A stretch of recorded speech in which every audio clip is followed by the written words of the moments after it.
Hi, I'm Bart Hanson. I'm the owner and lead instructor for CrushLivePoker.com. The following hand comes from our call-in show that we record live every Monday. If you enjoy this video, hit that like button, and if you want to submit to be on the show, take a look at the information in the description. All right, you got a hand for us? Yeah, so it's from MGM Grand National Harbor in Maryland. Okay. 1-3-500 cap. So National Harbor. Yep. Okay. DC. Why can't I not? We're oh, sorry.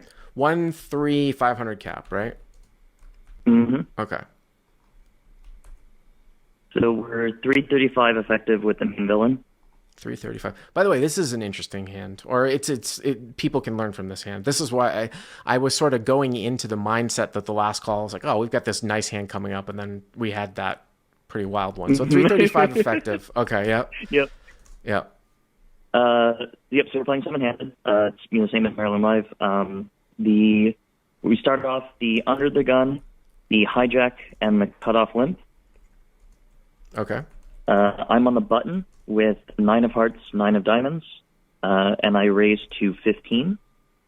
9 of hearts, 9 of diamonds to 15. Let me ask you, what is the standard open without limps in this game at 1-3? It's like 10. It was pretty small in this game. Really? I've been here for an hour, and 10.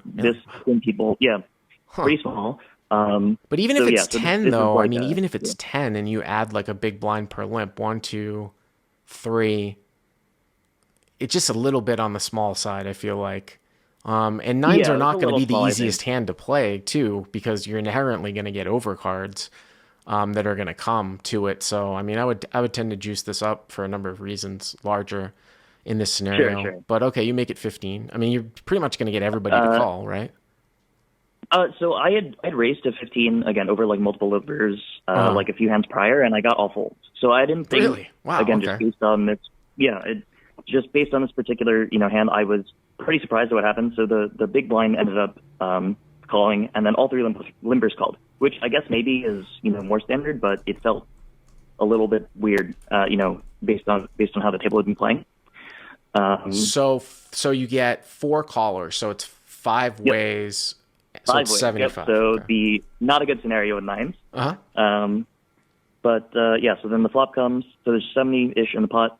The flop comes Queen of Hearts, Queen of Clubs, and 9 of Spades. Ooh, nice flop for you, huh? Yep, pretty nice flop.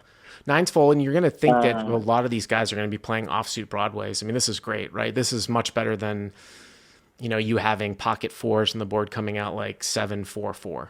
So 7-7-4. This is good. You get straight draws, you get Jack 10, King Jack, all that shit. Yep, and it's a rainbow. So I mean, again, I'd even prefer a flush draw, but it's fine.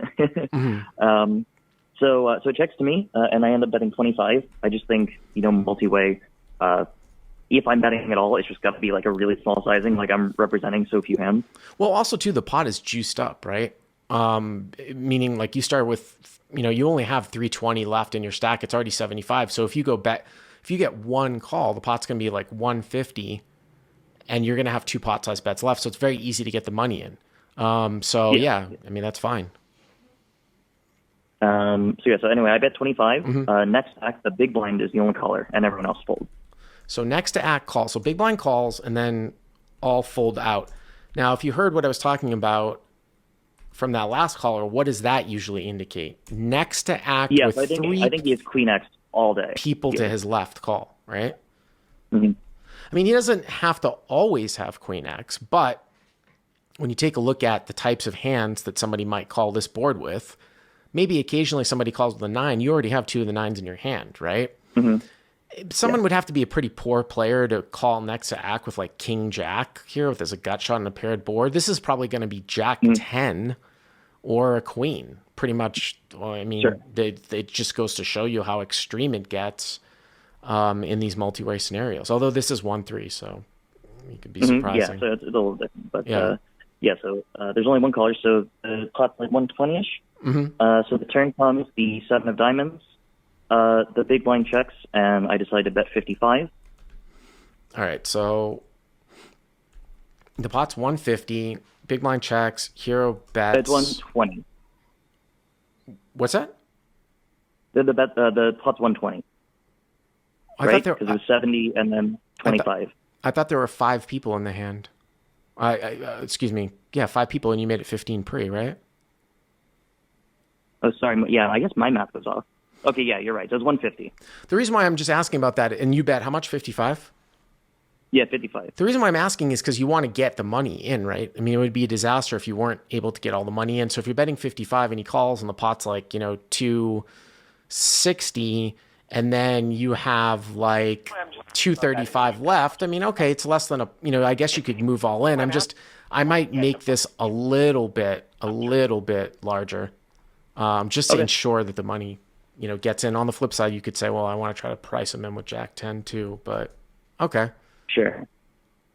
Yeah. I mean, I think I was just with like such a nutted hand, I was just kind of concerned about getting as many calls as I could, and keeping his range, like not constricting his range a lot. So he calls? Yep. So he calls. So the river is a 3 of clubs, and the big blind checks. Okay. And I decide only to bet 165 instead of jamming. Why? I think I thought that the hands like queen, like 10 and queen 9, or like not queen 9, but like queen 10, queen 8 suited, like would have a harder time calling a jam. Oh, come on, dude. Come on, man. I'm sorry, Jonas. I'm sorry for making you hold, but this is 1-3-500 cap. You think queen 10 and queen 8 are going to fold to your jam? I don't know. I think that so Jack 10, right? I mean, we pretty much know because of the positional hands. Calling anyway. Right. So Jack 10's not going to call, right? So you just got to go for it, right? You just got to go for it. Which actually, when I said which is interesting because when I said on the surface, sort of the previous street, maybe you can go 55 because all queens are still going to call anyways, and maybe you want to price Jack 10 in, but if you do take that sizing on the turn, you just you have to move all in here for sure. And again, the reason why I thought this was interesting is just because it shows the extreme nature of positional configuration in multi-way pots, and just that this guy, like, unless he's out to left field, right, he has to have like one of those 2 hands, right? You know what I mean? So you bet 165. Yeah, so he tanked for like 2 minutes and then ended up just like calling with queen 10. Yeah, I just, there's just no way that someone's going to fold trips there as played, and it's one of these, and should they fold? I don't make a whole lot of big folds, necessarily at 1-3, but this is how you maximize your win rate at these levels, just getting maximum value and identifying when you have a nut hand, by the way, which you do.